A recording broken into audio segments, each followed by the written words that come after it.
سڵاوتان لەبێت بینەرانی کورسات نیست من ئاڕۆتۆفیقم دەڵکەم شەوی بەرنامەی پانۆراما پێتان گەیشتینەوە سەو باسەکەین لەبارەی هەوڵەکانی سەرۆک کۆماری عێراق دکتۆر لەتیف ڕەشید بۆ داکۆشیکردن لەسەر بودجە و موچەی کوردستان سکاڵایەکی تۆمار کردووە لە دادگا سکاڵاکە بە ڕێگای یاسایی تاوان هەموو سکاڵایەک کە لە ئاستی سەرۆکایەتی و لە ئاستی باڵا تۆمارەکرێت دیارە سەرۆک کۆماری عێراق هەم حامی دەستورە واتە پارێزەری دەستورە و دابینکردنی بودجە و موچەی هەموو عێراق بەبێ جیاوازی بە هەرێمی کوردستانیشەوە دەبێت سەرۆک کۆمار شەڕی لەسەر بکە تاوان شەڕەکەی سەرۆک کۆمار شەڕێکی یاسایی و سیاسی و دەستوریشە دیارە هەوڵەکانی بەو ئاراستەیە کە بودجە و موچەی هەرێمی کوردستان لە بابەت و ململانێ و ناکۆکی سیاسیەکان دوور بخرێتەوە ئەوەی کە سەرۆک کۆمار لە ئێستادا هەوڵەکانی بەو ئاراستەیە دەنێت کە بودجە و موچەی هەرێمی کوردستان جیا بکاتەوە لە بابەتی سیاسی خوێنەوەی جیاوازی بۆ کرێ بەڵام ئەساسی بابەتەکە سەرۆکایەتی کۆمارە و ڕێکارە یاسایی و دەستوریەکانیش بەو شێوازەیە کە دەبێت سەرۆک کۆمار پارێزەری مافی هەموو عێراقیەکان بێ لە هەموو پێکاتە جیاوازەکان لە ڕابردوو زۆر قساکرا بۆ سەرۆک کۆماری عێراق یاخود سەرۆکایەتی کۆماری عێراق لە بابەتی موچە و بودجەی هەرێمی کوردستان کەم تا زۆر بێدەنگە بەڵام هەوڵەکانی ئەو ڕاستە لە ڕابردوودا هەوڵی بەردەوام بووە بەڵام خۆ ناکرێ هەموو بابەتەکان لەسەر مێزە سیاسیەکان بخرێتە بەردەمی میدیاکان و ئاشکرا بکرێت ئەم هەوڵی ئێستا بەشێکە لەو بابەتانەی کە سەرۆک کۆمار خەمخۆرێتی گفتوگۆکەین لەم بارەیەوە بە میوانداری برای بەڕێزمان کاک محەممەد شێخ عوسمان چاودێری سیاسی و ڕۆژنامەنووس کە لە ستۆدیۆ لە بەرنامەی پانۆراما لەگەڵمانە کاک شێخ بەخێربێ زۆر سپاس دەکەم خۆشبی تاوان سەرۆک کۆماری عێراق ئەمە هەوڵێکی جددیە و هەوڵێکی بوێرانەشە و مافێکی دەستوری خۆشێتی کە ینی پارێزگاری ئەکات لە مافی هەموو پێکاتەکە بە بێجیاوازی خۆ کوردیش بە پێی دەستور بە پێی یاسا هەرێمیشی فێدرالی لە عێراق و پێکاتەیەکی سەرەکیە لە عێراقە کاتێک کە بودجە و موچەیەکەوێتە بەرمەترسیەوە ئەخۆ بە یەکێ پارێزگاری لێ بکە و یەکێک داواکاریەکانی بۆ بەرزکاتەوە و بێتە پارێزەری سەرۆک کۆمار ئێستا بەم ئەرکە هەستاوە منەوێت جارێ خوێندنەوەی بەڕێزەوەکو چاودێرێکی سیاسی بۆم هەوڵانی سەرۆک کۆمار بزانین چۆن نەبینی سپاس بۆ بەڕێستان و سڵاو لە بینەرانی ئەم بەرنامە سەنگینە دەستخۆش بۆ پێشێکە و ئێمە هەوڵەکانی سەرۆک کۆمار ناکرێت تەنها لەم سکاڵایی کە بیستی مانگ پێشەشی کردووە لە بیوەسێنین بەڵکو بەڵێ دەمێکە سەرۆک کۆمار هەر لە سەرەتای دەست بەکاربوونیەوە بۆ بە چەترێک بە خێمەیەک بۆ کۆکردنەوەی لایەنە ناکۆکان چ لە ئاستی هەرێمی کوردستان و چ لە ئاستی عێراقدا بۆ گەیشتن بە ئەنجامێک تەنانەت حەزوری سەرۆک کۆمار لە دادگای ئیتیحادی و لە سەرۆکاتی ئەنجومەنی وەزیران و نوێنەرانیش زۆر گرنگ بووە کە توانوێتی ئەو پەڕی هەوڵی خۆی بکات تاکو و گەیشتنە ئەو ڕێکەوتنی کە لە ئاستی لە نێوان هەرێم و کوردستانە هەیە لەگەڵ حکوومەتی عێراقیە لە سایی بڕیارەکانی دادگای ئیتیحادی بە پێی دەستور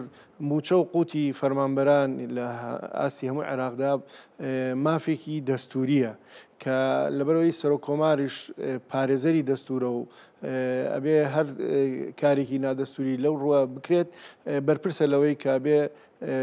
حزور و ڕۆڵی هەبێ لە چەند ئاستێکا ڕۆڵی خۆی بینیەوە یەکەم لە ئاسی گفتوگۆ دوولایەنەکان لەگەڵ هەر لایەنەکانە کە بۆی بتوانێت کەمترین کێشەی بۆمنێ ئێمە ئەبێ ڕاستی بزانین کێشەی بودجە و موچەی هەرێمی کوردستان بەڵێ لایەنەکانی بەغا زۆر جار وەکو مزایدە ئەڵێ کێشەکە سیاسی نییە تەنها فەنیە بەڵام ڕاستی تەیە ئەم کێشەیە قوڵایەکی سیاسی هەیە زۆر سەختی بەخۆیەوە بینیوە ئێمە من حەز ناکەم خەڵک ڕەش بینوێ بەڵام هەنگاوی باش نراوە بۆ گەیشتن بە چارەسەر بە تایبەتی بڵێ بە تایبەتی بڕارەکانی دادگای ئیتیحادی لەو بارەوە چارەسەرێکی زۆر باش بووە کە هیوایەکی داوە کە هەردوو لا پابند بن ئەو پابندبوونەی هەرێمی کوردستان و حکوومەتی ئیتیحادیش و گەڕانەوەی هەردوو لا بۆ دادگای ئیتیحادیش هەر لە خۆی لە خۆیدا ینی هیوایەگە کە ئتمئینانێکە کە ئەمە هەوڵێکی جددی هەیە بۆ چارەسەرکردنی ئەم کێشێت چکە هەردوو لە پابندن بە بڕیارەکان بە هەنگاوی چوونەتە پێشەوە لە یەکتری بەڵێ واتە ئەم پرسێکی سیاسیشە جگەل لەوەی یاسایی و دەستوریە بۆیە ئەرکی سەرۆک کۆمار لەم کێشەیەدا زۆر سەختە زۆر هەستیاریشە ئەبێ بە هەستیارانە و بەرپرسیارانە تەعاملی لەگەڵا بکە سکاڵاکەیشی هەر لەو چوارچێوەدا هاتووە. باشە سکاڵاکەی سەرۆکۆمار کە تۆماری کردووە لەسەر هەرێک لە محەممەد شیع سۆدانی سەرۆکوەزیرانی عێراق و طەیب سامی وەزیری دارایی سەرۆکی نوێنەران ئەنجومەنی نوێنەران محمود مەشهەدانی. باشە کاتێک کە ئەم سکاڵایە لەلایەن یەکێک لە بۆ نمونە سەرۆکایەتیەکانی عێراق کە هەرە باڵایە کە ویش سەرۆکایەتی کۆمارە و سەرۆک کۆمار کە خودی خۆشی کووردە تۆمارێکە لەسەر بابەتێک کە بابەتی موچە و ینی قوت و هەروەها بودجەی کوردستانە کە چەندین ساڵە ینی لەو شەڕە سیاسی کە جەنابە داماژەت پێدا یاری پێدەکرێت و ململانەی پێدەکرێت و نانێرێت و زۆر جاری ژیانی دەکرێتە گرفتێکی گەورە بۆ هەرێمی کوردستان ئێستا ئەم هاتۆتە دەنگلی سکاڵاکە ڕێکاری یاسایی و قانونی خۆی وەرگرتووە. پێت وایە ینی وەڵامی لایەنە بەرامبەرەکان کە بە هەمان شێوە لە ئاسی سەرۆکایەتیەکانی عێراقن ئەوانیش بۆ بابەتی سکاڵاکە چۆنە بێ خۆ ئێمە زانین ینی بابەتی سکاڵاکەی بخەیتە ئەولاوە ینی ڕێکەوتنی ودی هەیە ینی چاوپێکەوتن و گفتوگۆی بەردەوامی نێوان سەرۆکایەتی کۆمار خودی محەممەد شیع سۆدانی سەرۆکی ئەنجومەنی نوێنەران و سەرجەم وەزارەتەکانی دیکەشێ لەگە سەرۆک کۆمار بەڵام ڕێکارە قانونیەکان چۆن کاردانەوەیانە بێ بووی خۆی جوانترین ڕووکەشنی ڕووی دیموکراسی عێراقی نوێ ئەوەیە کە لایەنەکان و دەسەڵاتەکان بۆ یەکلاکردنەوەی کێشەکان پەنا بەنە بەر دادگای فیدرالی یاخود ئەنجومەنی دادوەری ئەمە یەکێکە لە ڕۆژوانەکانی دیموکراسی عێراق و پرۆسی سیاسی کە لە زۆربەی کێشە سەختەکاندا کە گەیشۆ تەقینەوە هێز بەکارنێنراوە شەڕی ناخۆی لێ نەکەوتۆ بەڵکو کە گرە براوەتە دادگای فیدرالی ئەو دادگایە توانوێتی کارایی خۆی و سربەخۆی خۆی پارێزێ بۆیە قوبوڵێکی هەیە لە نێوان هەموو لایەنەکانە باڵاترین دەسەڵات لەبەرەوە بەنسبەت سەرۆکی وەزیران و سەرۆکی ئەنجومەنی نوێنەران و وەزیری دارایی عێراقیش کارێکی ئاسایی ئەگەر سەرۆک کۆمار سکاڵایەک تۆمار کات لەبەرەوەی سکاڵاکەی سەرۆک کۆمار هەنێک کەس نان و پیازی هەڵی پێوە دەخۆن ئەو لە 21 بوو 21 مانگیەک بووە ئەم سکاڵایی تەقدیم کردووە 4 بورگە لە خۆی دەگرێت یەکەمیان ئەڵێ دەرکردنی بڕیارێکی ئەمریکی ولائی بۆی دەست بەچێ موچەی پێشوو موچەی داهاتوو سەرکرێ بێ دواکەوتن ینی ئەو بە دادگای باڵای فیدرالی ئەڵێن بابەت بەڵێ ئەمە ئەمری ولاایی دوایی باسیەکەین باش دووەمیان ئەڵێ ئیتر مانگانە وەزارەت حکوومەتی عێراقی دەبێت لە کاتی خۆیدا موچەی هەرێمی کوردستان دەست پێ بکە سەر بکە سێمیان باسی تەوتینەکات ئەڵێ بێ حکوومەتی ئیتیحادی ئەو بانکانەی کە هەرێمی کوردستان ئەو بانکانەی کە لەلایەن بانکی ناوەندی عێراقەوە متمانە پێکراون و متمانە پێکراون لای ئەوانەوە تەوتین بکرێت هاوڵاتیانی هەرێمی کوردستانیش سەرپشک بێت لەسەر ئەوەی چ بانکێک دیاری دەکەن نەک هەنێک هەژمار هەیە لێرە هەژماری من سێ بانکی دیاری کردووە تۆ دیاریەکەی دوای ئەو خۆی بڕارەیەکان زۆر زۆر ئەمەڵێ هاوڵاتی سەرپشک کرێت بۆی کێشەی تەوتین نەمچکە بەپی ڕێککەوتنەکە و بڕارەکەی دادگای ئیتیحادی لە شوباتی 2024 یەکێک لە مەرجەکان ئەڵێ بێ موچە تەوتین کرێت ینی خاڵی یەکەم لەم گفتوگویانی ئەخیری شەهر ینی ئەو دوو پاتکراوە لە خاڵی چوارەمە ئەڵێ دەست بەجێ ئەنجومەنی نوێنەران لەبەرەوەی مەشهەداینتیایە بڕگەی جیم لە مادەی 12 موازنە جێبەجێکە هەروەها تعدیل کات هەروەها مەوزوعی $6 بۆ بەرمیلێکی هەرێمی کوردستان ئەوەش کاری لەسەر بکرێت ئێمە دەبینین لەبەرەوەی 20 مانگە بەڵام دەڕۆژ لەمە پێش ئەنجومەنی نوێنەرانی عێراق کۆ بۆ یاساکەی پەسەند کرد تعدیلەکە دوو نرخی بەرمیلەکەی لە 6ەوە کردو بە 16 واتە لە داواکارەکان جێبەجێ کراوە دوو مەوزوعەکە تەنها سکاڵەکە پەوابەز نییە بۆی تەنها بۆ هەرێمی کوردستانە بەڵکو عێراق ئەوەی کە دەیەوێت لەگەڵ هەرێمی کوردستانە لێ بگاتە ئەنجام تەوتینکردنە سەرۆکی کۆماریش هەمان هەڵوێستی حکوومەتی ئیتیحادی هەیە کە دەبێت بە زووترین کات تەوتین ئەنجام بدرێت تەوتینەکە بتخوا بە کاک شێخ لەمە بۆسین تاوان کە ئەو سکاڵاکەی کردو و داواکە تەوتینەکە بکرێت تاوان بۆ هەردوو حکوومەتە حکوومەتی هەرێمی کوردستان و حکوومەتی عێراق هەردووشیان پابندەکە ئەگەر دادگای باڵای فیدرالی ینی داواکە ینی پەسەند ئەبێ بانکان سەرۆک کۆمار ئەڵێ بێ بانکە حکومی و ئەهلەکان ئەوانەی کە سەر متمانەی لەلایەن بانکینەوە دانی پێدانراوە ئەوانە هەستن بەو کارە کەواتە سکاڵاکی سەر و کۆمار ناتوانین بڵین تەنها پەیوەستە بە موچەخۆران هەیە بەڵکو بۆ دوولایەنەیە هەم بۆ عێراق ئەوەی میزانەکە بینیمان جێبەجێ کراوە ئەوە بۆ بەرژەوەندی عێراق بووە مەسەلەی تەوتین بۆ بەرژەوەندی عێراقی شەو بە بەرژەوەندی هەرێمی کوردستان ئەوەی کە ماوەتەوە ئەڵێ ئەمریکی وولایی دەرچێت بۆ دەست بەجێ سەرفکردن خاڵی دووەمیان ئەڵێ موچەی ئیتر وەزارەتی دارایی عێراق هەموو کاتێ لە کاتی خۆیدا موچە سەرف کات بەڵام بەبێ ئەو هەڵوێستێکی زۆر بەرپرسیارانەیە ئەڵێ نەک بڵێ ئیتر میزانی مراجعەمان هەیە هەنێ ملاحەزاتمان هەیە هەنێ وردبینیمان هەیە لە لیستەکان هەتا ئەوە نەکرێ ئێمە نایکەین سەر و کۆمار ئەڵێ بێ ئەم موچەیە لە کاتی خۆیدا سەرف کرێ ئەوەی تریان بلەی کەرا بچکە ئەمەیە عمقی سیاسەکەی عێراق لە ڕقا بەکاری ئەهێنێت کە هەستەکە ئەم شتە هەیەت ئەڵێ من موچەکە نایەمێ بۆی زەختێ دروستکە ئەم شتانە ئەژینا ئەگەر تۆ محکەمەی اتحادیت هەیە بودجەکە بنێرە بۆ هەرێمی کوردستان با موچە سەرف بکرێ بەڵام تۆ بڕۆ لە محکەمەی اتحادیەوە بڵێ ئێمە موچەمان ناردەوە بەڵام هەرێمی کوردستان لە لیستەکانە ئەم خاڵانە هەیە نەکرا بەڵام حکوومەتی بەتایبەتی وەزارەتی دارایی ئەنجومەنی وەزیران محکەمەی اتحادی لە زۆر شتا وەکو مەرجع سیر ناکەن یەن بە بڕیاری سیاسی ناینێرێ بۆ نمونە معاشی مانگی 12 نەنێراوە حکوومەتی هەرێم داهاتی ناخۆی نەناردووە گوایە بۆ زیادکردنی خانە نیشینان سەرفی هاتون لە داهاتەکەی کاینێرن بۆ هەرێمی کوردستان بڕیە و داهاتی ناخۆیان بڕیە و ئەمە جگە لەوەی ئیستیبدادی بەغایە بەرامبەر ئەوەی کە کراوە کای خسوێتەوە بری ئەوە چکە تۆ بەپێی قەراری محکەمەی اتحادی ئەڵێ ئەبێ فەرمانبەری هەرێمی کوردستان لەگەڵ فەرمانبەرەکانی تری عێراقا لە کات و ساتی خۆیدا وەکو یەک ینی دوو بڕاریاوە یەکەم لە کاتی خۆیدا پارێکە وەرگرن دوو هاوتاش بێ ناکرێ خانە نشین لێرە بڕێکی کەم ینی بڕارێکی زۆر بەرپرسیارانەی داوە بەڵام حکوومەتی اتحادی زیاتر لەو شتانە لە ڕووی سیاسەکەەوە دەڵێم ئەمەی بەکارهێناوە گوایە هەرێمی کوردستان لە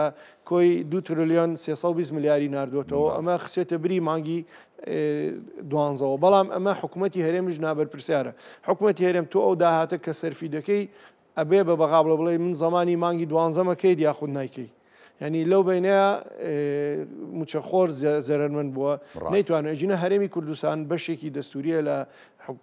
دەوڵەتی عێراقی زۆر جار ئەو شتانە لە نێوان دوو وڵاتان نییە بڵێ من پارەکە نانێرم بەڵام تۆ هەرێمێکی فیدرالی بەڵام زۆر جار ینی پێدوانیە ینی هەرێمی کوردستان ئیتر هۆکارەکە نەشارەزاییە ینی درک پێنەکردنە ئەکەوێتە هەڵی قانونیەوە یاخود دەکەوێتە هەڵی تەکنیشیەوە و ئەم هەڵانە ژوە ئەکات ئەو تا بۆ نونە دەبێت تۆ لە ئاسی سەرۆکایەتی کۆمارە بێتە دەنگ و یعنی سکاڵایکی ئەوها تۆمارکە بۆیە هەڵەکانی هەرێمی کوردستان ئەگەر ڕووی دابێ یاخو عەمدەنیش نەبێت ڕاست بکاتەوە وڵی ڕاستی تەیە ڕاستیکی زۆر تاڵەیە حەزەکەم بیرم بێدەربەستیە لە حکوومەتی هەرێم ئەو لایەنەی کە دەستی بەسەر دەسەڵات و بڕارەکانی حکوومەتی هەرێمدا گرتووە زۆر بێدەربەستانە ئەوە کات بۆ نمونە بڕیاری دەرکردی بە مزایدەی هەموو میدیاکانی خۆی کە گوایە لە دەی هەموو مانگێک لیستی موچە ئامادە کرێ و بنێرێ ئێستا خۆی ئەڵێ 15 مانگ ئەگەر وەفدەکە بیبات و ئەوەکە ینی یەک ئەوە تەخیرەکە دوو ئەم حکوومەتی هەرێم لە خەمی ڕاستەقینەی فەرمانبەرادان نییە کە موچەکان وەرگرنە جینە دەتوانێت سەرۆکی حکوومەت کاری چییە خۆ ئەگەر بێتە سەر پرسە دەستوریەکە وەزیری خارجیە کە فوات حسێنە دەسەڵاتی بەرزترە لە سەرۆکی حکوومەتی هەرێم حەزەکەم بڵێ لە حیزب ئەم جێگیری سەرۆکی حیزب بەڵام لە ڕووە بڵێ وەزیری خارجیە دەسەڵاتی لە سەر و سەرۆکی هەرێمیشەوەیە بەڵام ئایا چی دەبێت دەگەر سەرۆکی حکوومەتی و یاخود سەرۆکی هەرێم وەک چۆن کاک باڤڵ و کاقوبات هەمیشە حزوریانە بۆ ئەمانش بچوونایە بۆیە وەکو پاڵپشتی وەفدەکە لەگەڵانە بوونایە متمانەیەکیان پیاب کردایە بڵێن ئەو پارەیە ئێمە دوایی تەصفی ئەەکەین ئەو مۆزوعانە هەموو یەکلاکەینەوە بەڵام تکایە موچە با بدرێت ئەوە محکەمەی اتحادیش لە بینمانە هەیە ئەم شتانە ئەکرێ بەڵام بێدەربەستیەک هەیە ئەوان پیان وایە دوور لە ویستی ئەوان ئەم موچەی خراوەتە سەربەغا بۆیە حەزەکەن هەموو مانگێک وابێت چکە زۆربەی کات میدیاکانی ئەو لایەنە خۆسەپێنە دەبینین ئەڵێن ئەوانەی دڵیان بە موچەی بەغا خۆش بوو ئەوە تاوە حاڵیان ئەوها یعنی ئەیە وەکو سیاسەتێکی دێزی پێڵێن حەزەکات تەخیر بێت خەڵک مەعاش وەرنەگرێ بەس بۆی بڵێ ئەو سیستەمەی ئابووریە سەربەخۆ سەقەتی خۆمان ڕاست بوو یا بڵێ ئەو لایەنانی کە داوایان کرد بەغدا میلیارد دلار خەرجەوە یا مەبەستەکەشیان لەوە چە زۆر جارەوە بێ بڵێن ئەو لایەنانی کە داوایان کرد بەغداوە تا ئەتوانێت موچە و بوجەما بۆ بنێرە و تا بەغدایە خۆی نانێرێ ئەوەش هەدەفیشیکەیان بەغدای نێرێت ئێستا ڕێکەوتنەکان زۆر ینی لە چاو ئەگەر ئێمە سەیری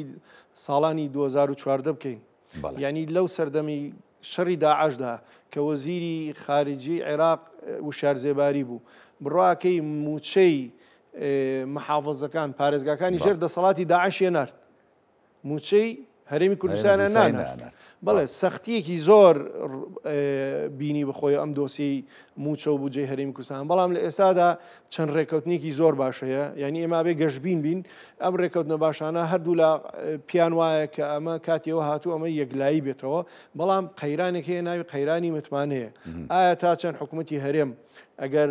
حکوومەتێکی ڕەشید بێت حکوومەتێکی دەربەز بێ بە قوت و موچە و ئابووری هەرێمی کوردستانەوە دڵنیام ئەتوانێت باشترین زمینە سازکە کە حکوومەتی عێراقیش هەموو مانگەی لە کاتی خۆیدا پارەکە بنێرێت هەر بۆ خۆی وەکو جەنابەت شتامەژت پێدانی زمینە سازیەکە هەیە و ئێستاش ینی لە زۆر هەیە و بڕیاری دادگای باڵای فیدرالیمان هەیە بڕیاری ئەنجومەنی نوێنەران بە هەموارکردنەوەی بودجەی 2020 ڕێکەوتنە زۆر گرنگە بەڵێ ڕێکەوتنێک هەیە ئەم جارە وەفدەکەی هەرێمی کوردستان کە گەڕاونەتەوە ئێمە دەستخۆشیشیان لێکەین چەند ڕێکەوتنیەکیان کردووە کە موچەی ساڵی 2025 لە کاتی خۆیدا بدرێت زامن بکرێت ئەمە بڕیارێکی زۆر باشە بەڵام وەکو پێم وتی لەبەرەوەی بوعدێکی سیاسی لەناو ئەم کێشەیەدا هەیە قەیرانێکی متمانە هەیە ئەگەر بێت و هەرێمی کوردستان بۆ پڕی بەرپرسیارەتیەوە مامەڵە نەکات لەگەڵ خیتابی خۆی لەگەڵ حکوومەتی ناوەندا نەگونجێنێ ئەم بڕین و ئینە زۆرە بەڵاستی کارێکی زۆر زۆر ناشین بووە کە وەزارەتی دارایی عێراقی بە بۆنەی وردبینیەوە بە بۆنەی میزانی مڕاجعەوە بە بۆنەی نەناردنی بودجەی ناوخۆیەوە موچەی هەرێمی برەوە چکە بڕگەی چواری ئەو ڕێکەوتنەی کە لە شوباتی 2024 کراوە ئەڵێ فەرمانبەرانی هەرێمی کوردستان و عێراق یەک ئاستن لە وەرگرتنی موچەیە لە بڕی موچەیە بەڵێ ئەمان بەڵام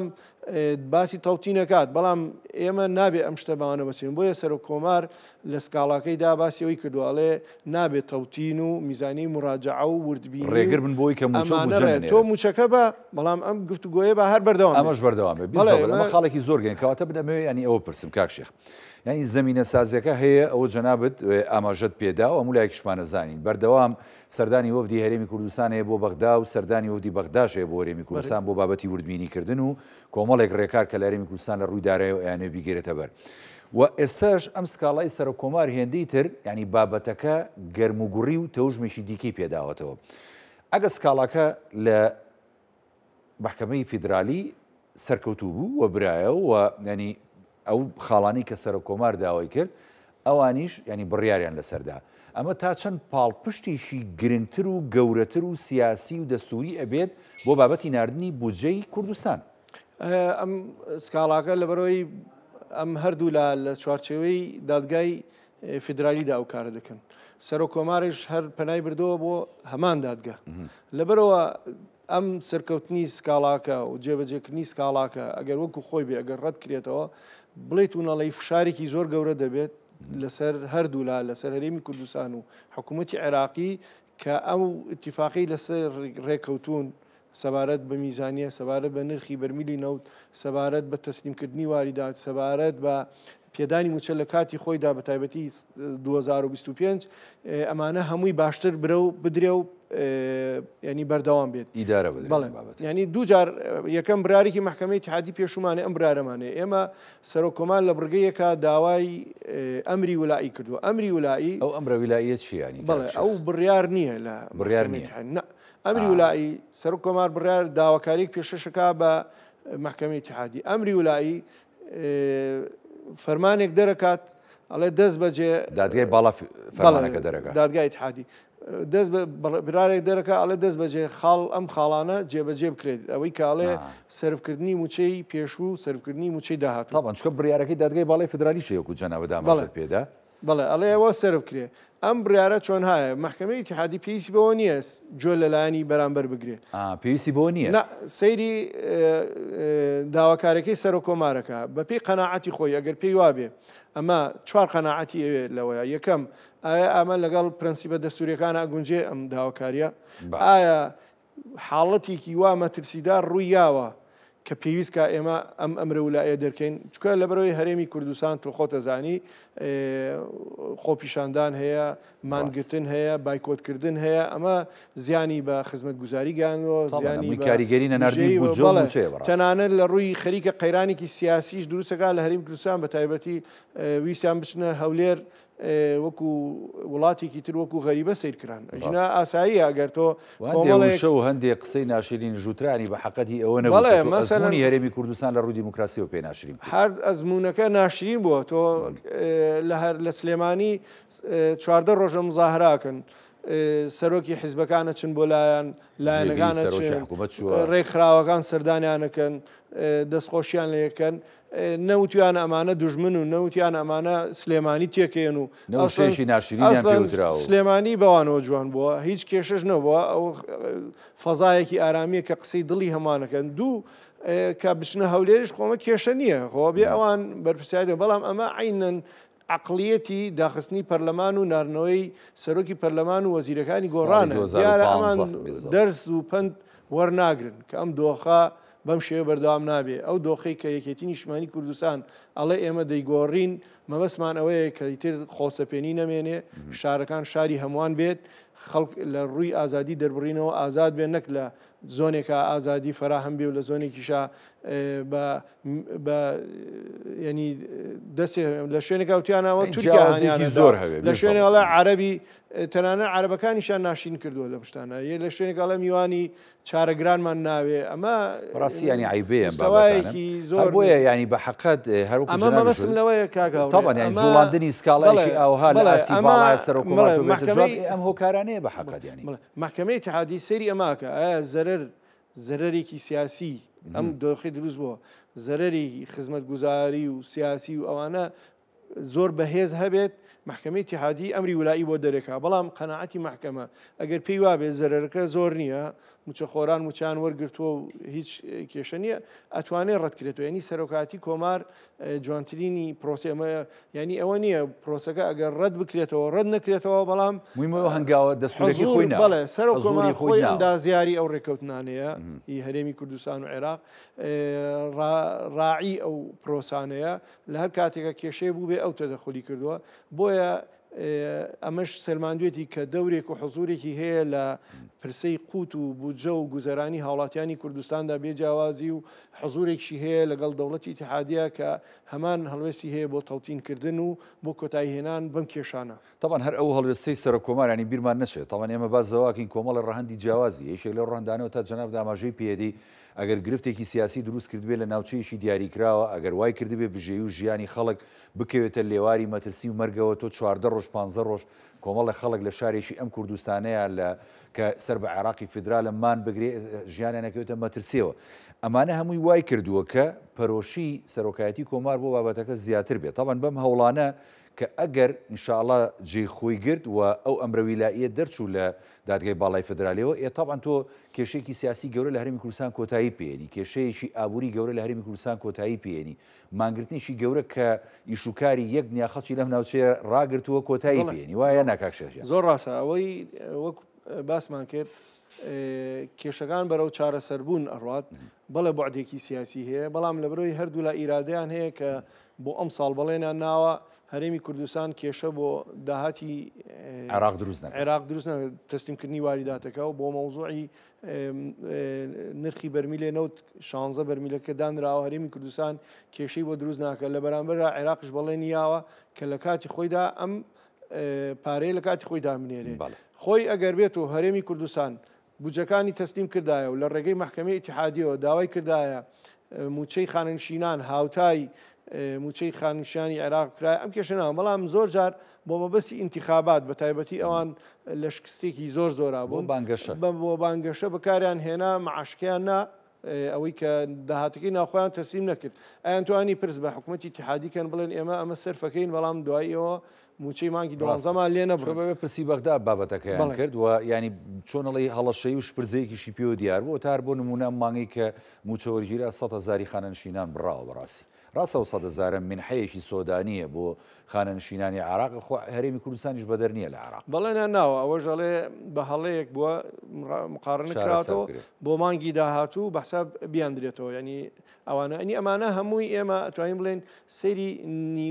نیوەپڕی پەرداخەکەکەین هەموو لەسەر خەتن هەموو ئیرادەیەک هەیە بۆ چارەسەری ئەم کێشانە بەڵام نابێت بیشارینەوە کە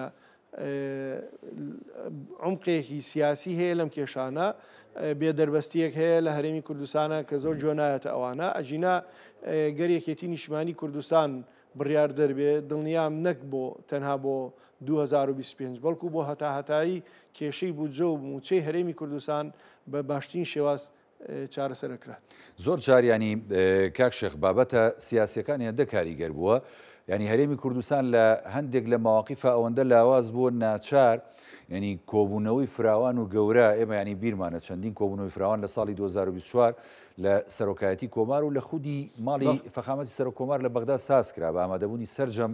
لایەنە سیاسەکان لە هەرێمی کوردستان و لایەنەکانی پێکێنەری ئیداری دەولە لە عێراقا بە حەقەت ئێخۆ ئەمە عمقی سیاسەتکردن و دیبلۆماسیەت و استراتیژیەتی سەرۆکایەتی کۆمار و خودی سەرۆک کۆمار دەرەخا بۆ بابەتەکان ینی ئەم عمقە کە لە داهاتوودا بەکار دێتۆ ینی پێکێنەری حکوومەتی عێراقی و لە هاوپەیمانی ئیداری دەوڵەتە ینی هەرێمی کوردستان بەشدارە خودی سەرۆک کۆماریشێکە لە پێکێنەرە گرنگەکانی ئەو بابەتە بۆ بڕیارە سیاسەکانی داهاتوو ئێمە زای عێراق لە بەردەم هەڵبژاردنیشی گرنگایە بەڕاستی بۆ بابەتە سیاسەکانی داهاتوو ئەگەر گرفت بۆ هەرێمی کوردستان دروست نەکرێت سەرۆکایەتی کۆمار ڕۆڵی چۆنە بێ بۆ بابەتانە و چۆن بۆ پێکێنەرێکی سەرەکی جارێکی دیکەی نێوماڵی کورد و نێوماڵی عێراقیشەوە بە حەقەت سەرۆکایەتی کۆمار وەکوتمان بەپێی ڕۆڵەکەی خۆی کە لە دەستورا بۆ دیاری کراوە زیاتر لە 15 خاڵی مادەی دەستوری هەیە بۆ سەرۆک یەکەم لە پرسە سیاسەکانە دوو سەرۆک کۆمار سیمبولی نیشتیمانی و نەتەوەی عێراقا سەرۆک کۆمار بۆی هەیە یەکلاکەرەوەی سەرجەم هێزەکانە کە کۆیان کاتەوە و لە ڕێکەون لەسەر هەیە سەرۆک کۆمار ئەوەی کە زۆر گرنگە پارێزەری دەستورە یعنی لە هەر شوێنێکە لادانێک ببینێ لە دەستور سەرۆک کۆمار ئەبێ هەڵوەستی هەبێ ئەم کارانەی هەرێمی کوردستان ئەگەر تەوتین نەکا بڵێتون نەڵی نادەستوریە ئەگەر بێت و ڕادەزنەکە ئەمانە لە بڕۆی بوعدی یاسایی هەیە بوعدی دەستوریش هەیە سەرۆک کۆمار هەمیشە تەبیعەتێکی ئەم سەرۆک کۆماری خۆمان دکتۆر لەتیف حەزی لە پیا هەڵدان و خۆ دەرخستن نییە لە میدیاکان بڵێ ئەوەمان کردو ئەومان نەکردووە ئێمن لە نزیکەوە ئاگادارین زۆر جار گلەیشمان کردو و تێتی کاتی خەڵک کێشەی زۆرە ئەبێ کێشەکان دەرخرێ پێویست ناکە بە بڵێن فلان مەسئول ئەو پرۆژەی کردەوە و فیسار مەسئول ئەو بڕیارەیە سەرۆک کۆمار بەهێمنی کارەکانەکات و هەمیشە چاودێری ئەم پرسە دەکات لەکوێ خەلەلێک هەبێ لە ئاسی هەرێمی کوردستان ئاگداریان نکاتەوە لە ئاسی حکوومەتی اتحادیش هەبێ چەندین جاربینیمانە سەرۆک کۆمار خۆی چۆ بەلای سەرۆکی دادگای اتحادی خۆی چۆ بەلای سەرۆکی ئەنجومەنیدا خۆی چۆ بەلای سەرۆکی حکوومەت خۆی چۆ بەلای سەرۆکی ئەوانە ینی بە غڕورەوە تەعامل ناکە ئەو شتانە بێت لە کاتێکە هەندێک کەس هەیە هەندەیە چێ بۆ ئیمارات و بۆ خەلیج و بۆ ئەوەنە ناڕە بۆ بەغا بۆ چارەسەرکردنی قەیرانەکان سەرۆک کۆمار پایەیەکی سەرەکی پارێزەری دەستورە پایەیەکی سەرەکی پارێزەری قەواری هەرێمی کوردستانیشە لە چوارچێوە دەستور عێراقیەکەیدا و بەو بەرپرسارەتیەوە مامەڵە دەکات هەر کاتێک کێشەیەک دروست بێت دوو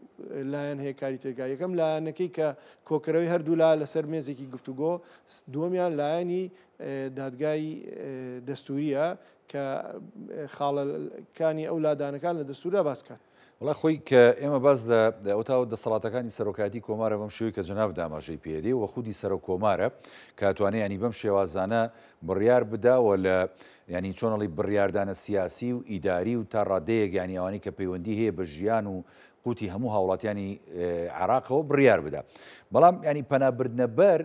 دادگای باڵای فدرالی ڕاستێ ماڵین دادگای باڵای فدرالی یەکێکە لە هەرە باڵاترین دەسەڵاتەکان لە عێراقەوەیانە خودی سەرۆک کۆماریش و دەسەڵاتەکەشی یەکێکە لە باڵاترین دەسەڵاتەکان و مافی ڤیتۆشی هەیە تەمان ئەوە تا پەنا باتە بەر یەکێک لە چۆنەڵی جونگە سەرەکیەکانی دەوڵەت پێش دادگای باڵای فدرالیە کەواتە ئەمە یەکێکە لە سیما جوانەکانی ئەم دەسەڵاتی کە ئێستا سەر و کۆمار هەیەی و ئەوێ پەیڕەویکە بە حەقەت ئەمە دەستوری بوونی عێراقە و دەستوری بوونی سەرۆکایەتی کۆمارە و پابندبوونێتی بە پاراستنی ئەو دەستورەکە هەموو عراقیەکان دەنگیان پێداوە لە ساڵی 2000 حەزەکەم لەم ڕۆژەوە جەنابەت چیانی بیر خۆی عێراق دەسەڵاتی تەنفیزی لە دەوڵەتی عێراقا نەسەرۆکی کۆمارە نەسەرۆکی حکوومەتە لە چوار پایە پێکی دەسەڵاتی تەنفیزی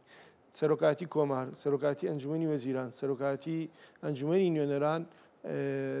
دەسەڵاتی دادوەری ئەم چوارە بە هەر چواریانەوە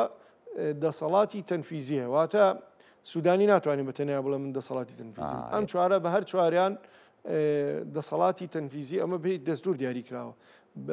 ئەم چوارە کەسیان بەبێ کەس ناتوانێت دەسەڵاتی تەنفیزیەکە جێ بڵێ ئەگەر چوار لەبەرەوە بێ هەمیشە دەبینین ئەگەر سەرۆکاتی کۆمار لەگەڵ سەرۆکاتی ئەنجومەنی نوێنەران کە کۆ دەبێتەوە ئەڵێ پتەوکردنی پەیوەندی دەسەڵاتەکان ئەم چوار دەسەڵاتە هەتا بەیەکەوە لەوی ئاما بن و هەماهەنگ بن ڕنگدانەوەی لەسەر کوی پرۆسی سیاسی دەبێت سەرۆکی حکوومەتی عێراقی بەرنامەیەکی هەیە جێبەجێکە ئەگەر هەماهەنگ نەبێت لەگەڵ سەرۆکاتی کۆمار و لەگەڵ دەسەڵاتی دادوەری و لەسەر لەگەڵ هێنا ناتوانێت موفق نابێت لەو کارانە بە هەمان شێوە سەرۆک کۆماریش و سەرۆکی ئەنجومەنە لەبەرەوە ئەم چوارە تەواوکەری یەکترن لەبەرەوەی پرۆسەی حکومڕانی و سیاسی و دەستوری لە دەوڵەتداری لە عێراقدا بەم شێوە دانراوە کە دەسەڵاتێک نەبێت تاکڕەوانە کارکار ئەم چوارە هەرچەندە بەداخەوە تا ئێستا ئەنجومەنی فیدرالی مەجلیسی ئیتیحاد لە حکوومەتی عێراقدا جێبەجێ نەکراوە ئەوە کێشەیەکی زۆر گەورەی ئەوە ئەگەر پەیڕەو بکرایە منجومەنێکی زۆر گرنگە بوو کە چاودێری سەرجەم یاساکانی دەکرد چاودێری یاساکانی ئەنجومەنی نوێنەران و چاودێری کارەکانی حکوومەت هێرمیە کرد و لەسەر ئەم پرسی بوو جە و بەم بە سیاسیکردنی نەناردنی موچەی هەرێمی کوردستان و ئەوانش هەڵوێستی جددی ئەبوو لەبەرەوەی هەموو گرفتە نابووین یەکێک لە خەلەلەکانی ئەم پرسی سیاسی لە عێراقدا غیابی ئەو ئەنجومەنەیە کە ئەویش دەستێکی سیاسی لە پشتە نایەوێت دەسەڵاتەکانی کەم بێتەوە بۆیە هەتا ئەم پرسی ئەنجومەنی فیدرالیە سەر نەگرێت و بە شێوازێکی دیموکراسیانە جێبەجێ نەبێت ناتوانین بڵێن پرۆسی سیاسی لە عێراقا سەقامگیری بە تەواوی بەخۆی دەبینێت لەو ڕۆژەوە سەرۆک کۆمار پرۆژەی خۆی هەیە ئەوە بڵێم منیش پرۆژەی هەیە و ینی ئەتوانێت داوای کردووە ئەنجومەنی نوێنەران کاری لەسەرکار بەدەر لە پرۆژەکە ئەتوانێت وەکو سەرۆکایەتی کۆمار وەکو خودی سەرۆک کۆمار ینی هەم داوا بکات هەم دەسەڵاتەکانی خۆی بەکار بێنێ بووی کە ئەم بابەتە بکەوێتە سەرپێی خۆی دەسەڵات سەرۆک کۆمار بەپێی دەستور ناتوانێت بڕار بە بەڵام دەتوانێت پرۆژە بڕیار دەنووسێت دەینێرێ بۆ ئەنجومەنی نوێنەران لەوێ باسوخواسی لەسەرەکرێت و دەنگی لەسرە درێت ئەم پرۆژەیە سەرۆک کۆمار بۆ ئەنجومەنی بۆ نمونە فیدرالی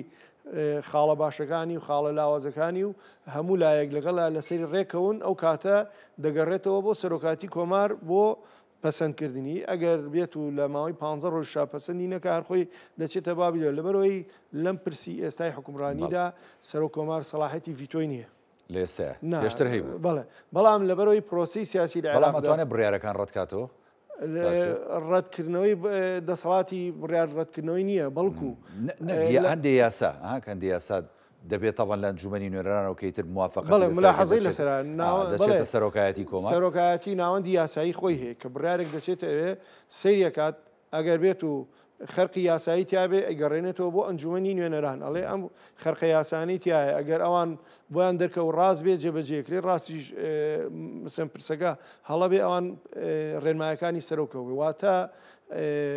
ئەم پرسی سەرۆکاتی کۆمار لەگەڵ لایەنەکانی ترا هەمیشە تەوافقیە هەماهەنگیە پێکەوە کارکردن ڕاوێژکاریشە ئەم یەکتیمیە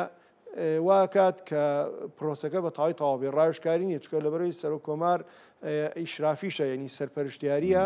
و پرۆتۆکۆلیە بابەتی ئەو هەمانجێ ئەمەل بۆ بەغدا دەستوریشە دەستوریە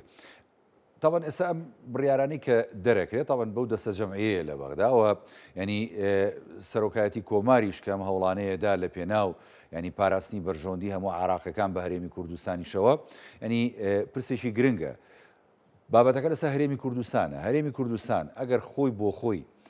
لە ماوەکانی ڕابردووە و جەنابیش ئاماژەت پێدا کەم تا زۆر هەمانگ نەبوو و هەندێک جاریش خۆی سوێتی بە هەندێک هۆکاری سیاسی کێشە دروستکە بۆم بابەتانە. ئێستا تا سەرۆکۆمار لە خەتە بۆ بابەتی موچە و بودجەی کوردستان. هەرێمی کوردستان تا چەند گرنگە لەم قۆناغەیە هەماهەنگ بێت لەگەڵ سەرۆک کۆمار و سەرۆکایەتی کۆماردا. وای ئەم پرسیارێکی زۆر گرنگ بوو. ناوچەکە زۆر دەکوڵێت. باش. تەنانەت خودی ئەمریکا و وڵاتە زیلهێرزەکانیش ئەڵێ کۆتاییەکەی دیار نییە. ئەڵێ نابیناییەک هەیە کە ئاراستی ڕووداوەکان و گۆڕانکاریەکان بەرەو چوارڕوە. ئەوانەی لەم تاریکایە و لەم نابینایی و گومانایی ئەم دۆخەیە ئەوانە سەرکەوتو دەبن، ئەوانە دەتوانن دەستکەوت و خۆیان بپارێزن کە یەکڕیزە بن کە بەیەکەوە کار دەکەن، پێگەی خۆیان بەهێز دەکەن. ئەو درزەی لە نێوان هەرێمی کوردستانە هەیە لە نێوان لایەنەکان و ئەو عەقڵیەتی تاگڕۆی خۆسەپێنی ناو هەرێم هەیە کە حکوومەتی پەخستووە پرۆسەی حکومڕانی پەخستووە. ئەمانە کارێکی کردووە هەرێمی کوردستان ئەوان داوای هەرێمێکی ئەوەی داوای هەرێمێکی لاواز دەکات بەهێز دەکات. ئەبێ بزانێ هەرێمی بەهێز بە شەراکەتی حەقیقی و بە حکومڕانی تەندروست بەڕێوە دەچێت. تۆ ئەوانە فراهەم کە بە شێوەیەکی تەدریجی هەرێمەکەت بەهێز دەبێت. بەڵام ئەگەر بێت و بەم ڕەوتەی ئێستاوە بەم کارەی ئێستاوە ئێمە بەردەوام بین لەنا ئەم گۆڕانکاری و کوڵانی ناوچەکەدا دڵنیام هەرێمی کوردستانیش پریشکی خراپی بەردەکەی و وەزئی خراپتر باش نابێتوانی لە سەروبەندی پێکهێنانی کابینی دێمی حکوومەتی هەرێمی کوردستانیشین بە حەقەت ئەگەر خۆمان کۆ نەکەینەوەکو جەنابەتەڵەی ینی بەڕاستی لەوە چێ پریشکێکی زۆر گەورەپان بەرکوێ بۆم بەڵێ پریشکمان بەرەکەوێت لەبەرەوەی دوو ئاراستە هەیە لە هەرێمی کوردستانە، هەردووکیان داوای حکوومەتێکی بەهێز دەکەن. ئێمە شوناسی یەکێتی نیشتمانی کوردستان بۆ حکوومەتی بەهێز ئەوەیە ئەڵێ حکوومەتێکی شەراکەتی حەقیقی بێت، هەموو لایەنەکانی تێدا بێت، شەفاف بێت، بەرپرسیار بێت، دەسەڵاتێکی دادوەری سربەخۆی کارا هەبێت، پەرلەمانێکی کارا هەبێت. لەو ڕۆوە حکومڕانیەکی ڕەشید بێتە ئاراوە کە بتوانێت کێشەکانی خۆی لەگەڵ بەغای یەکلاکاتەوە یەکریزی ناوماڵی کورد بپارێزێ، قەیران و گوزەرانی خەڵکی کوردستان چارەسەرکە ئامادەش بێ بۆ گۆڕانکاریەکانی ناوچەکەدا. لە لایەکی ترەوە لایەنێکی تر هەیە پرسێکی گومانایی بەرز کردوێتەوە حکوومەتێکی بەهێز، هێزێکی پێشمەرگەی بەهێز، هەرێمێکی بەهێز، پەرلەمانێکی بەهێز. بەڵام ئەم بەهێزە دوو ئاراسی هەیە، ئایا بەهێز بە حکومڕانیەکی ڕەشید یاخود بە خۆسەپێنی و ئەتوانی بۆ نمونە ئێمە تەجروبەی کۆریای شیمالیمانێ حکوومەتێکی بەهێز هەیە، بەڵام ئەو هێزەی ئەو حکومڕانیەکی تەندروست نییە.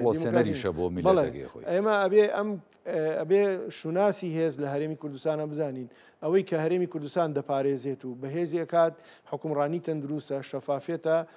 یەکریزی نێوان سەرجەم لایەنەکانە بە تایبەتیەکی تی و پارتی و تەنازولکردنیش بۆ خۆمانە بۆ ناوخۆی خۆمانە بێگانەوە بە ڕۆحی مواتەنە و هاوڵاتی بوون سەیری خەڵکەین.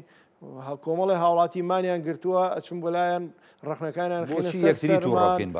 ڕەخنەکانیان خێنە سەر سەرمان ئەڵین لە هەوڵی کاکە لە هەوڵی جدیایە حکوومەت هێرێم وەفدی ناردووە تۆ ڕێکەوتوی لەگەڵ بەغایە لە تەلەڤیزۆن ناباسی کردووە ئەڵێ ئێمە ڕێکەوتوین موچەی مانگی ساڵی 2025 زامن کراوە کەواتە بۆ نەچمە ناویانەوە بە شانازیەوە بڵێم ئەوە ڕێکەوتن هەیە بەڵام ئێمە هەوڵەیەین بەش بە حاڵی خۆمان متمانەی بەغا بەکاربێنین و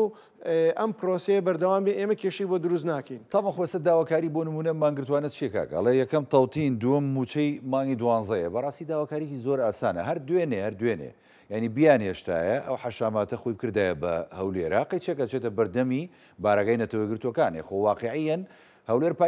پایتەختیش بۆ هەمووانە بەبێ جیاوازی سەرجەم قونسڵ و ینی نوێنەرایەتیەکان و بارەگای نەتەوەگرتوەکان و سەرجەم سەرۆکایەتیەکانی یاریمی کوردستان لەوێن یخۆ خەڵک ڕووکاتە چۆ بەڕاستی ئەگەر ئەم بابەتە ئاسانکاری بۆ بکرایە وەکو جەناب دەڵێ ئێستا مانگرتوان کۆتاییان بە مانگرتنەکەیانێنا لێرە ڕەوشەکە تا ڕادەیەک ئارامە بووە دەرگای خوێندنگەکان و ناوەندەکانی ینی بەڕێوەبەرایەتیەکان ئەکرایەوە کە چەند وەختەیانی بۆ پشتیوانی مانگرتوان ئەوانیش بامان شێوە ینی پاڵپشتیان نومانیان گرتووە ئەم ئەگەر ئەم ڕێگارە ئاسانانەی بۆ بگریتە بەر ئێتۆ وەسعی هەرێمی کوردستانە بێ بە ئاخارێکی باشە نەخرا. وەکو باسم کرد ئەو ئەقڵیەتەی کە پەرلەمانی پەخست و حکوومەتی ئیفلیس کرد و سەرۆکی پەرلەمان وەزیرەکانی ئەو کاتی ناردە ماڵەوە هەمان ئەقلێت بوو کە ڕێگری لە ئەوانگەیش توانی لە ناو هەولێرە ڕێگریان لێکان نەک تۆ دێگەڵە زەقکەیتەوە و هێزێکی زۆر بێنی و بەرامبەریان مۆسێ و میدیاکارەکان زۆربیان مۆڵەتیان هەیە کە میدیاکار مۆڵەتی هەبوو بۆی هەیە تەختی هەموو کەلوپەلی میدیاکاران گیرا ئەمە شوناسی خۆی دەرەخا من ناتوانم بڵێم سوکایەتی بەرامبەر خۆپیشاندەران کراوە و توندی بەڵکو ئەمە دەری خستووە ئەمە شوناسی ئەوان لە پرسی ئازادی دەربڕین و بەڕێوەبردننی وڵاتە بەم ئەقلێتێ ئەم ئەقلێتەش دەوڵەتمەداری لێ ناکەوێتەوە جگەل لە خۆسەپێنی و ستەمکاری و کە ئایندەکەیشی داڕمانێکە لەوەیە کۆمەڵی کەس ئەگەر دەوڵەمەنیش بوون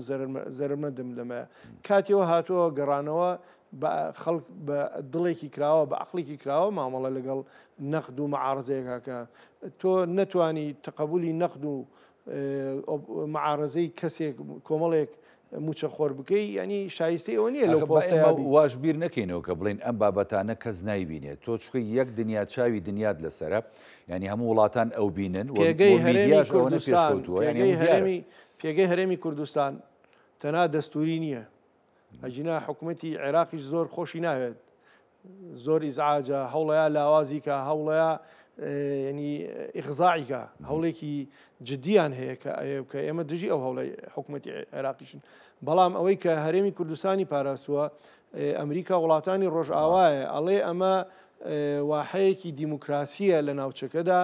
ئەبێ ئێمە پشتیوانیان کەین بەڵامشی واقعیشە بەڵێ زۆرێک لە کەواتە تۆ بۆی ئەگەرەتەیە لە خەمی قەواری هەرێمای فەرمو دیموکراسیەکەی پارێزە ئازادەکانی پارێزە خۆی من نەمانوتەوە فەوزا بنرێتەوە تومانە هەموو کەس مافی خۆیەتی ڕای خۆی دەربڕێ پێویست ناکە مۆڵەتیان هەیە مۆڵەتیان نییە یەنە ناوە داواکاریەکانتان چییە چم بەرەو پیریان و خۆ کاکبابڵ چوو لەگەڵان 2 سەعات دانیش لەگەڵان نەک هەر بەدەر لەوە نەهێزی بردو ینی بەهێزکردنی نیشتمانی کوردستان بەشێکە لە حکوومەت تاوان بەشێک چووە ناوێوانەوە سەرۆکاتی کۆماریش هەر بەشێکە لە ئێمە چین ناوە جۆگریان بووین و بەڵکو سوپاس کران ینی ئەمانیش ئەگەر ڕێیان بدرایە بچاتەیە بەڵام ئەمە زیاتر بەسەر خۆیان ئەشکایەوە دیمەنێکی قێزەونی ناشینیان کرد لەوە ناشتر تەبریرکردنی بوو بە تۆمەتی تەخوین و بە تۆمەتی تێکدانی ئارامی هەولێر ئارامی هەولێر بەوە ئەپارێزرێت بەیان نامەکان لە ئەستی بەرپرسیارەتیان نەبوو بە حەقەت خۆی ژماری موچەخۆرانی هەولێر بڵێتون لە زۆترە ئارامی هەولێر بەوە پارێزێ زامنی موچەخۆرانی هەولێر بکەی هی دهۆکەی هی سلێمانی بکەی ئەگە تۆ باسی ئارامەکەی زامنی قەیران و گوزەرانیان بکەی نەک بێ جەماعەتێ داوای مافی خۆیان بکەن بۆ مافی خۆیان نا مافی سەرجەم عفو هاوڵاتیان موچەخۆرانەکەن لەسەر ئاسی هەرێمی کوردستان بەبێ جیاوازی قسەکەمانەوەی کاک شێخ بۆیە بردمانەوە بۆ بابەتی هەرێمی کوردستان و بەهێزی هەرێمی کوردستان ڕاستە بابەتەکە بۆ نمونە ئێمە موچە و بودجێ هەرێمی کوردستانە پەیوەندی هەیە بە سەرۆکایەتی کۆمار و لەسەر سکاڵایە بەڵام بەهێزی هەرێمی کوردستان پارێزراوی هەرێمی کوردستان بەهێزکردنی کۆڵەکەکانی دیموکراسی و ئازادی ڕادەربین لە هەرێمی کوردستان ئاشتەوایی نێوان لایەنەکان و خەڵکی کوردستان و جیاوازی نەکردن لە ناوچەیەک بۆ ناوچەیەشی دیکە ئەمە تۆ بەهێزەکە لە بەرامبەر بەغا و لە بەرامبەر دوژمنان و لە بەرامبەر هەموو دنیاش ئەمە بەهێزەکە مقەوماتی پشتیوانی جیهانە بۆ ئەهێڵێتەوە ئێمە جیهان پشتمان تێکە بە یەک ڕۆژ دەگەنە سەرمان ئەمەی کە هەیە ئەم قەوارەی هەرێم هەیە جگە لەوەی دەستور دەیپارێزێ یەکریزی خۆمان دەیپارێزێ زایدەن پشتیوانی نێودەوڵەتی ئەگەر ئێمە بەم عەقڵیەتی دژە ئازادی و دژە دیموکراسی و نادەربەستیە بەرامبەر قەیران ینی خێرە